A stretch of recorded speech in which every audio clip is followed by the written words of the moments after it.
నమస్తే మెట్రో ఉదయం న్యూస్ కి స్వాగతం. భూపాల్పల్లి జిల్లా కేంద్రంలోని ఇల్లందు క్లబ్ లో నర్సింగ్ కాలేజీ ప్రిన్సిపల్ అధ్యక్షతన నిర్వహించిన లాంప్ లైటింగ్ ఓత్ సెరమనీ కార్యక్రమంలో భూపాల్పల్లి శాసనసభ్యులు శ్రీ గంట సత్యనారాయణరావు హాజరై జ్యోతి ప్రజ్వలన చేసి ప్రారంభించారు.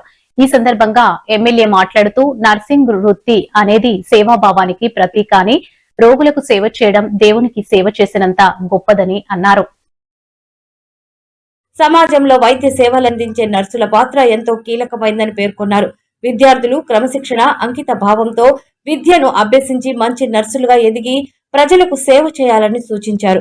నర్సింగ్ విద్యార్థులు తమ వృత్తిలో మానవత్వం, సమానం, సేవ దృక్పథాన్ని, సహనం అలవర్చుకోవాలని తెలిపారు. కార్యక్రమంలో కళాశాల అధ్యాపకులు, విద్యార్థులు, Bhupalpally municipal chairman Shri Burru Komaraiah Goud, vice chairman Shri Ambala Srinivas, జిల్లా కాంగ్రెస్ పార్టీ అధ్యక్షులు శ్రీ బట్టు కరుణాకర్, ప్రజా ప్రతినిధులు మరియు పలువురు ప్రముఖులు పాల్గొన్నారు.